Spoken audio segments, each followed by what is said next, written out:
कि कौन सा अमल ऐसा है जो अल्लाह को सबसे ज्यादा पसंद हो। अब देखने वाला कोई मामूली नहीं, गौसे पाक फरमाते मैंने आमाल के दफ्तर को खंगाल करके देखा कि कौन सा अमल अल्लाह अज़्ज़ा व जल्ल को सबसे ज्यादा पसंद है। तो गौसे पाक फरमाते हैं खाना खिलाना, इससे बड़ा अमल अल्लाह को दूसरा कोई पसंद नहीं। भूखों को खाना खिलाना। गौसे पाक रज़ी अल्लाह ताला अन्हु फरमाते मुझे अल्लाह दे तो मैं मिस्कीनों को खाना ही खिलाता, खाना ही खिलाता। और ये बात याद रखें, ये इतनी बड़ी नेकी है, इतनी बड़ी नेकी है, इतनी बड़ी नेकी है खाना खिलाने वाली कि कल बरोज़े क़यामत अल्लाह अज़्ज़ा व जल अपने बंदों से फरमाएगा कि मेरे बंदे में भूखा था, तूने मुझे खाना नहीं खिलाया। तो बंदा अर्ज़ करेगा मौला तू ही तो सबको खाना खिलाता है, रिज़्क़ तू ही देता है, तू कैसे भूखा। तो मेरा रब इरशाद फरमाएगा मेरे बंदे फलां मेरा बंदा भूखा था, अगर तू उसको खाना खिला देता तो उसके करीब मुझे पा लेता। ये खाना बहुत बड़ी नेकी है। और अल्हम्दुलिल्लाह वादी नूर में कुछ बंदे ऐसे होते हैं और कुछ बंदियां भी ऐसी हैं, अल्लाह उन पर भी करम की नजर फरमाए। बंदे भी ऐसे और बंदियां भी ऐसी। कुछ बंदे न्याज का एहतमाम परमिशन लेकर हमारे जिम्मेदारों से इस तरीके से करते हैं कि 2, 5, 10 हज़ार आदमियों के खाने का इंतजाम कर देते हैं और वहां पर लंगर का इंतजाम करते हैं और वो होता है। एक बंदा ऐसा है जो नाश्ते का एहतमाम, जो इतवार की सुबह को लोग पहुंचते हैं या शनिचर की सुबह को, उनके लिए।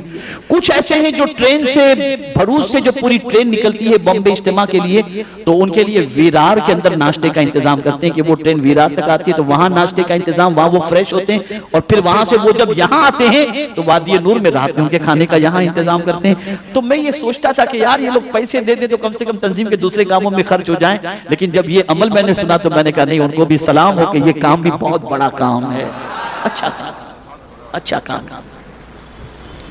और हमारी बाज बहनों में से कुछ ऐसी भी हैं जो भिवंडी इधर उधर से जो बसें आती हैं, सैकड़ों की तादाद के अंदर मुख्तलिफ इलाकों से बसें आती हैं, तो औरतें जब यहां से वापस होती हैं तो टाइम रात का ज्यादा हो जाता है, तो बाज जो दूर से बसें आती हैं उन बस में बैठने वाली और जाने वाली खवातीन के लिए खाने का पैकेट बना करके देती हैं और पानी की बोतल, वो रास्ते में बस में खाते खाते यहां से चली जाती है। ऐसी भी अल्लाह की बनी है,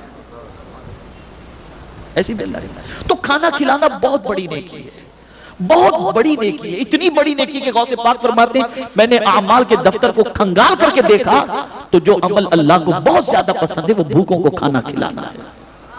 और यही वजह है कि औलिया जमीन पर थे तब भी खिलाते थे और आज जमीन के अंदर है तब भी उनके नाम के लंगर जारी हो सकते हैं, खिला रहे, खा रहे लोग आम जगहों पर। अभी मैं आ रहा था तो मैंने एक जगह पर देखा, एक होटल के बाहर कुछ लोग बैठे हुए थे, तो देखा मैं कहा यार यहाँ ये होटल के बाहर क्यों लोग खाने वाले बैठे हुए हैं, तो देखा सामने एक छोटा सा मजार था, तो मैं समझ गया कि बस ये अल्लाह वाले की शान है कि वो अपने करीब खिलाने का इंतजाम कर ही लेते हैं और आने वाले भूखे जब इनकी चौखट पर आते हैं तो इनके सदके में पेट भर करके चले जाते हैं। अब आप सोचते होंगे कि क्या वाकई, तो अब मैं आपको बताऊं कि खाना खिलाना तो नेकी है ही। अगर कोई शख्स भूखों को खाना खिलाने पर न उबारे, यानी समझ लीजिए कहीं कुछ लोग भूखे हैं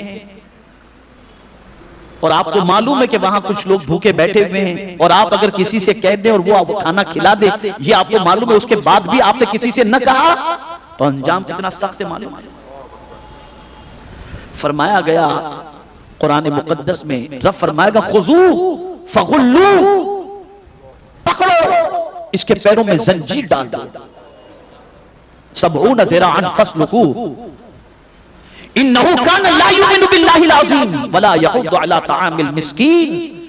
इसका जुर्म यह है कि ये शख्स अल्लाह पर ईमान नहीं लाया था और भूखों को खाना खिलाने के लिए लोगों को उभारता नहीं था, खिलाता नहीं था, नहीं उभारता नहीं था। इसी तरीके से जब जहन्नमियों से पूछा जाएगा मा सलककुम फी सकर, तुम्हें जहन्नम में किस चीज ने डाल दिया, तो कुरान कहता है वो कहेंगे कालू लम नकु मिनल मुसल्लीन व लम नकु नुतइमुल मिस्कीन, कि हम नमाज नहीं पढ़ते थे और हम मिस्कीनों को खाना नहीं खिलाते थे। आज खाने वाले तो मिल जाएंगे, खिलाने वाले नहीं मिलते, खिलाने वाले नहीं मिलते। और ये बहुत बड़ी नेकी है, बहुत बड़ी नेकी। खाना, पानी, ये बहुत, कपड़ा, ये बहुत बड़ी नेकी है, बहुत बड़े। पानी का तो क्या कहना। आला हज़रत अज़ीमुल बरकत इमाम इश्क व मोहब्बत से किसी ने सवाल पूछा कि इमाम हुसैन के नाम की जो सबील लगती है, क्या इस सबील से कोई सवाब है, फायदा पहुंचेगा? तो आला हज़रत ने जवाब में इरशाद फरमाया, सबील लगाने वाला अगर अल्लाह अज़्ज़ा व जल्ल को राजी करने की नीयत से सबील लगाया है कि इससे जो लोग पानी पिएंगे वो पानी पी करके अपने कलेजे को ठंडक पहुंचाएंगे जिससे अल्लाह राजी हो जाए, तो आला हज़रत फरमाते हैं कि हुजूर की एक हदीस है कि एक शख्स हाजिर हुए और अर्ज़ किया, हुजूर मेरे गुनाह बहुत ज्यादा हैं, सरकार मुझे कोई अमल बताएं जो अमल मैं करूं जिससे मेरे गुनाह जड़ जाएं। तो हुजूर ने फरमाया, प्यासों को पानी पिलाओ, तुम्हारे गुनाह जड़ जाएंगे, पानी पिलाओ। बहुत सारे इलाज पानी ही से होते हैं और अल्लाह वालों के यहां आप देखेंगे तो ये सिस्टम आपको बहुत ज्यादा मिलेगा, खिलाने पिलाने का सिस्टम बहुत मिलेगा, बहुत मिलेगा, बहुत मिलेगा। तो मेरे प्यारे आका सल्लल्लाहु ताला अलैहि वसल्लम के प्यारे दीवानों, हुस्न खुल्क ये बहुत बड़ी नेकी है और इसमें भी खाना खिलाना और इसमें भी अल्लाह अज़्ज़ा व जल्ल के बंदों पर मेहरबानी करना, इसमें भी अल्लाह अज़्ज़ा व जल्ल के बंदों पर अपनी ख्वाहिश की बजाय उनकी ख्वाहिश को अपनी ख्वाहिश पर तरजीह देना, ये बहुत बड़ी नेकी है। गौसे पाक रज़ी अल्लाह ताला ने एक बंदे को देखा जो दरिया के किनारे खड़ा था, मिस्कीन था, बेचारा रो रहा था। तो गौसे पाक ने फरमाया, भाई क्या बात है, क्यों रो रहे हो? कहा, मुझे दरिया के उस किनारे जाना था, समंदर के तालाब के उस किनारे जाना था, लेकिन ये जो मल्ला है कश्ती वाला, उसको देने के लिए मेरे पास पैसे नहीं थे तो मुझे छोड़कर ये चला गया।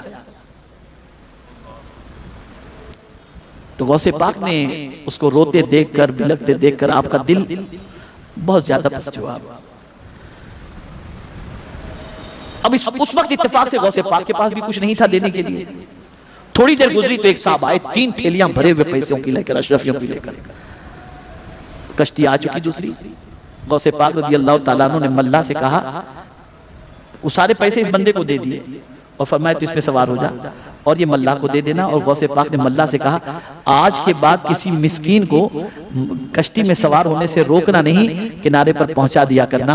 और गौसे पाक रज़ी अल्लाह ताला अन्हु देखकर उस बंदे के चेहरे पर मुस्कुराहट को देखकर बेपनाह खुश तो हुए ही, लेकिन साथ ही साथ समझने की बात यह है कि लाने वाले ने सिर्फ किराए जितना पैसा नहीं लाया था, बहुत सारा पैसा लाया था। उसे किराए की पैसे की जरूरत थी, लेकिन गौसे पाक ने सब कुछ अता फरमा दिया और ये बता दिया, कल के सिलसिले में अल्लाह पर भरोसा करो और आज का कुछ अल्लाह के नाम पर लुटा दो, अल्लाह अपने गैब से तुम्हें अता फरमा देगा।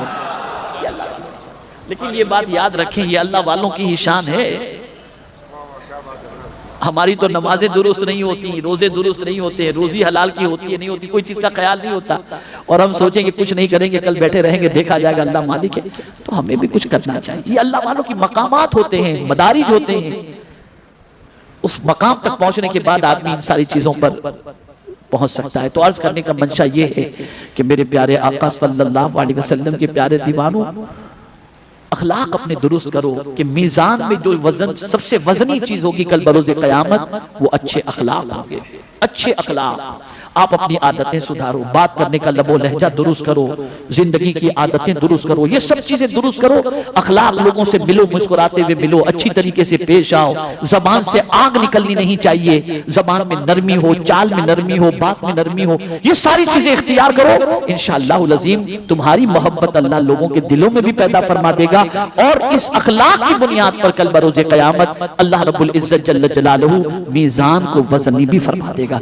मेरे प्यारे आका सल्लल्लाहु अलैहि वसल्लम के प्यारे दीवानों, बहुत लंबा सफर, कल चूंकि 10 घंटे हम सिर्फ बहरीन एयरपोर्ट पर थे और फिर सुबह यहाँ पर पहुंचे, अगली रात के जगह हुए थे और बहरहाल मुझे आज भरूच के इज्तिमा में ख़वातीन के रहना चाहिए था, लेकिन सैयद अमीन साहब और कारी रिजवान साहब और मुफ्ती निज़ामुद्दीन साहब क़िबला वगैरह वहाँ पर पहुँचने वाले थे ही, तो मैंने माजरत चाली, इसलिए कि मैंने सोचा कि वादी नूर से पहले जो वक्त मैं आपको दे सकूँ दूँ और मैं आपको मोटिवेट कर सकूं और आपके जज्बात को थोड़ा सा देख सकूं कि मतलब इज्तिमा के लिए आप में कितना कितना जज्बा है। जज्बा आपने इज्तिमा का?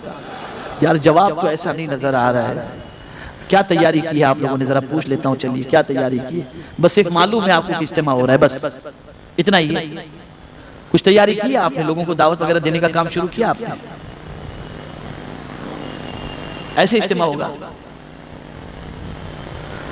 आप में का हर साथी, हर शख्स जो यहाँ पर मौजूद है, ये कल से अपनी जिम्मेदारी समझे कि खुद ही पोस्टर बन जाए, खुद ही स्टिकर बन जाए, खुद ही बैनर बन जाए, जो भी मिले आप सब। ये नहीं जरूरी नहीं कि आपके सर पर अमामा शरीफ हो, चेहरे पे दाढ़ी हो, कुर्ता पायजामा पहने हो, तभी आप लोगों से कहेंगे भैया इज्तिमा में आना। नहीं, आप जिस लिबास में भी हैं, जिस हाल में भी हैं, आपको कोई भी मुसलमान मिले तो वादी नूर सुन्नी इज्तिमा में आपको आना है। वादी नूर सुन्नी इज्तिमा में आपको आना है 27, 28, 29 दिसंबर को, यानी इस हफ्ते के बाद वाले हफ्ते को, इंशाल्लाह आने वाले हफ्ते के बाद वाले हफ्ते को वादी नूर आना है। ये आप तशहीर करना शुरू कर दें, करेंगे इंशाल्लाह। जवाब फिर जरा मजबूत चाहिए मुझे, इंशाल्लाह करेंगे ना इंशाल्लाह। एकदम गली कूचे में जब सब जगह फैल जाए। आपके पास छुट्टी का दिन है, आप गूगल, तो अब तो गूगल से में सब कुछ पता चल जाता है। गूगल में आपने देखा सुन्नी मस्जिद फलां मोहल्ले के अंदर है, पता नहीं वहां कोई मुबल्लिग पहुंचा होगा कि नहीं पहुंचा होगा, दावत पहुंची होगी कि नहीं पहुंची होगी। आप स्टिकर्स पोस्टर बाहर से खरीदें, ले जाकर के वहां लगा दें। मुसलमान मिले आपको इज्तिमा में आना है, आपको सुन्नी इज्तिमा में आना है। पूरे शहर को एकदम बिल्कुल इज्तिमा के हवाले से बेदार कर दो, करेंगे इंशाअल्लाह। खूब मेहनत करेंगे। मैंने ऐसे ऐसे लोगों को देखा हूं इज्तिमा में आने वाले कि मैं आपको बता नहीं सकता। 2 बंदे आते हैं जिन्हें मुझे, मैं समझता हूं 2-3 साल पहले किसी ने मुझे बताया था। उन बंदों को मैं इतना केयर मैंने कभी नहीं किया था। पिंडाल के बाहर एक कोने में चादर बिछाए, लंबी तस्बीह लिए 2 बंदे वहां बैठ के पढ़ रहे थे। तो मुझे मेरे एक साथी ने बताया, हज़रत ये जो आपको नजर आ रहे हैं ना, मैं बोला हाँ। बोले ये कहीं बाहर नहीं जाते इज्तिमा से, इज्तिमा में आ गए सिर्फ जरूरत के लिए इस्तिंजा वुजू खाना उधर बस जो भी जरूरत है उसे फारिग होकर के आ जाते हैं और आकर के पूरे दिनों रात यहीं पर बैठ करके तस्बीह पढ़ा करते हैं। किसी ने उनसे पूछा होगा कि ऐसा क्यों आप कर रहे हैं, यहाँ पर बैठे रहते हैं। बोले यार क्या करें, कोई अल्लाह वाला यहाँ आ जाए, 40 में एक तो नेक बंदा होता है, किसी अल्लाह वाले की नजर हम पर पड़ जाए और हमारा बेड़ा पार हो जाए।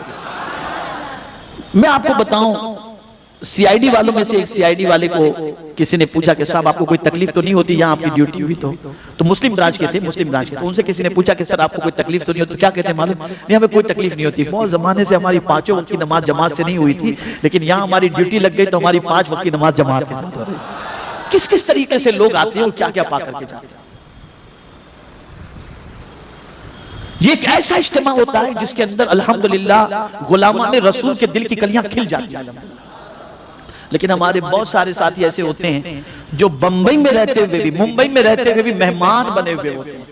हम जाएंगे ठाट माट से, आराम से दुआ के टाइम पर पहुंचेंगे और फिर सबकी आमीन में अपना बेड़ा पार करा के चले आएंगे। उनको ये फिक्र नहीं होती है कि हम मेजबान हैं इस शहर के अंदर रहते हुए और दूर दराज और मुल्क और बैरून ममालिक से जो आ रहे हैं वो हमारे सब मेहमान हैं, हमें उनसे पहले उधर पहुंचना चाहिए और उनका ख्याल करना चाहिए। ऐसा ख्याल नहीं आता है जल्दी से।